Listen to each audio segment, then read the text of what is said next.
Estamos de volta com Enigmas. Para você que tem alguma sugestão e queira nos deixar algum recado, envie um e-mail para enigmas@tvmundi.com.br. Bem-vindo, Moisés. Uma honra sempre estar com você. Uma honra. A honra é minha, querida. É muito feliz esse ambiente, esse local aqui de trabalho. Muito Gratidão. querido. Você trouxe muita luz para nós e vai trazer mais, né, gente?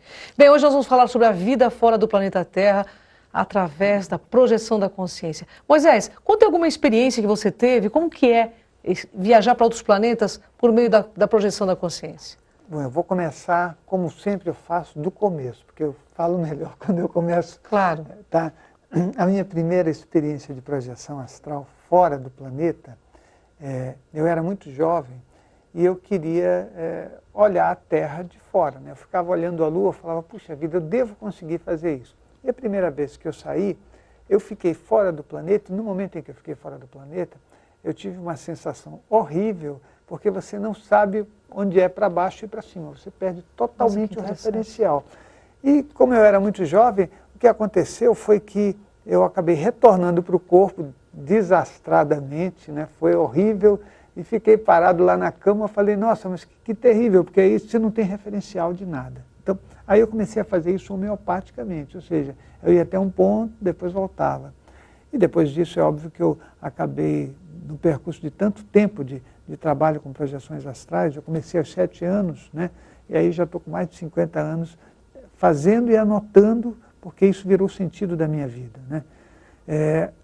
Aí eu tive experiências em vários planetas, né? E até relato muitas vezes isso em vídeos, sempre com muito cuidado, né? Quando você faz um relato desses, as pessoas falam, olha, não sei não, né? Então, mas aí, quando passou aquele filme Avatar, foi muito bom, porque eu já tinha relatado um planeta com árvores imensas e com folhas desproporcionais, onde daria tranquilamente para você construir uma casa em cima de uma folha. E eu falei isso para o pessoal do SEC, porque eles disseram, Moisés, conta para a gente como é fora do planeta. E eu contei esse tipo de experiência.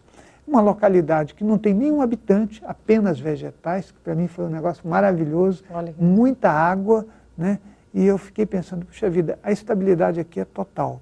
Mas eu tive experiências em outros planetas, em planetas áridos, inclusive com contatos com consciências próprias do planeta. É verdade. Agora, peraí, Moisés.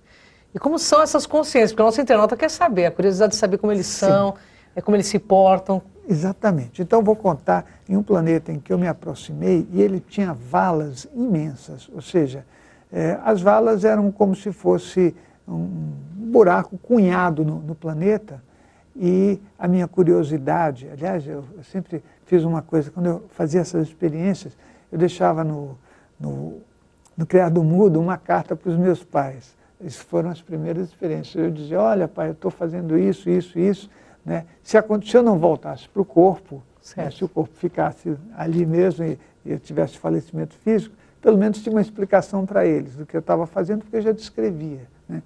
E nesse planeta, a vala era imensa. E eu fiquei como um pontinho sobre aquele espaço, né, que era um buraco, era como se fosse uma rachadura. E eu comecei a descer muito lentamente, com cuidado, porque eu sempre acho que existem alguns tipos de energia que nós não conhecemos e que você pode se desorganizar. É que a gente acha que, até eu fiz uma afirmação há tempo atrás, que o espírito é destrutível e deu a maior confusão, que a gente acha que o espírito não é destrutível. Não funciona assim, tudo no universo pode ser criado ou também pode ser destruído, né? E eu descendo nessa vala, teimoso, né? Porque eu não estava sentindo nada, eu só via as bordas dela a quilômetros de distância, até o momento em que eu cheguei no fim, e aí eu tinha mais ou menos uma abertura de 2 metros, mais ou menos. Só que quando eu cheguei no fim e eu fiquei olhando aquilo, tinha uma vegetação que não é muito comum aqui na Terra, quer dizer, eu nunca tinha visto, mas eu percebi a presença de consciências ovoides, que pareciam células, né, gelatinosas, que flutuavam à minha volta. E isso para mim foi muito marcante, muito impressionante, porque eu não sabia o que fazer, né? Elas me observavam e eu sentia que me observavam de todos os ângulos e se deslocavam de forma muito lenta e tranquila. Eu não senti que seriam ameaçadoras, eu não senti isso. Parecia que apenas estão olhando, que figura é essa que está aqui, né? E eu fiquei ali flutuando durante um tempo e elas ficaram à minha volta todo o momento que eu tive lá. Depois eu comecei a subir lentamente e eu não subi mais rápido, porque assim, eu não queria fazer nenhum movimento que parecesse uma agressão, né? Então eu fui subindo bem lentamente e elas foram me acompanhando. E eram consciências energéticas, elas pareciam ser um ovo com a parte superior um pouco maior do que a parte inferior, e deviam ter uma inteligência alta pelo comportamento que eu sentia que elas tinham, né? Interessante. E elas estariam num corpo mental somático ou não? Então, elas eram energia, né? Não dava, eu não conseguia, eu não gosto de fazer nenhuma inferência, porque aí você pode dar uma errada, né, muito séria. Mas elas eram energia, pareciam ser gelatinosas, flutuavam e se locomoviam provavelmente pela força da própria vontade. Elas conseguiam, né, ter essa integração. E eu fui subindo até chegar, né, na superfície, né, e depois eu tive um desaparecimento extrafísico, voltei para o corpo e anotei. Mas foi uma experiência para mim marcante com relação a esse tipo de consciência, né? Uma pergunta, você sabe que planeta é esse? Vou te contar uma coisa, Cris. Eu já tentei, quando eu era mais jovem, eu ficava estudando os astros. Eu falei, eu vou saber, eu vou fazer o mapa do universo. Depois, quando você começa a ter muitas projeções astrais, você descobre que a coisa é muito desproporcional. Você vê os planetas daqui, tudo um perto do outro. E quando você se dirige para uma determinada localidade, como eu já me dirigi para determinados sóis, eles nem existem, né? Então, não existe nossa vista humana ver, não é? Nós estamos vendo resquícios de luz, alguma coisa assim. Mas, então, eu parei, né? Até porque, por exemplo, quando eu tentei fazer um trabalho em Zeta Reticuli, né? Nessa parte, eu descobri que nem o planeta está lá. Entendeu? Então, Zeta Reticulis é um planeta muito citado dentro do meio ufológico, até por causa dos seres zetas que estão aqui conosco, nos visitam. Você já teve contato, já esteve lá? Então, é isso que eu estou falando. Depois que eu vi todas aquelas consciências zeta, né, eu falei, agora eu vou ter que ir no lugar de origem, né? E me desloquei naquela direção. Só que você tem assim, 2 sóis, deveria ter 2 sóis, e o Zeta seria o segundo planeta do segundo Sol, né? E quando eu cheguei lá, eu não encontrei nada, entendeu? E como você vai saber isso? Você fala, mas poxa, como é que você sabe que você estava no local?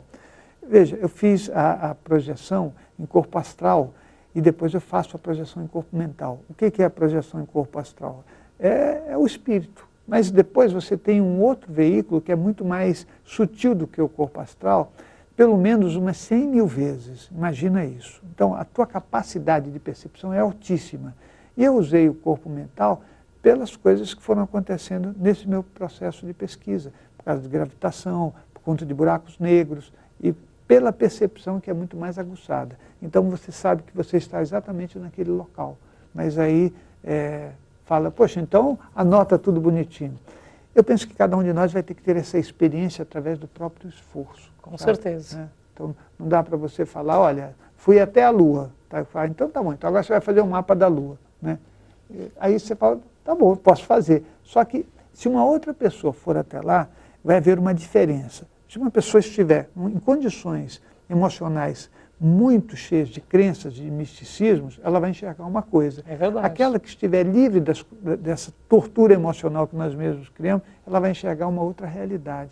Então, eu penso que a gente tem que aprender isso também. Uma pergunta que você falou aqui que eu achei interessante. Essas crenças limitantes que existem no nosso planeta barram essa possibilidade nossa?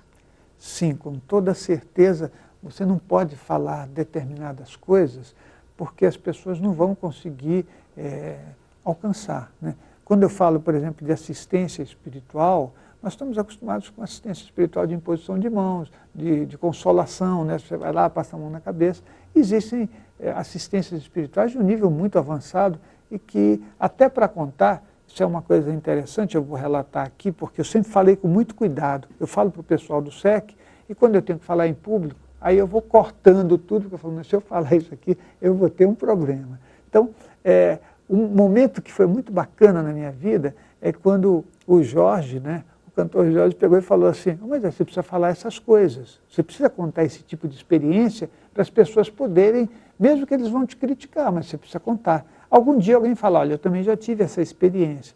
E aí eu falei, é verdade. Então, quando a gente começou a fazer o grupo no Rio de Janeiro, inclusive com a participação do Jorge Vecilo, que ele achou bacana, ele foi me ajudando nisso, ele falou, cara, tem muito conhecimento aí que você tem que colocar para fora, senão você vai embora um dia, né?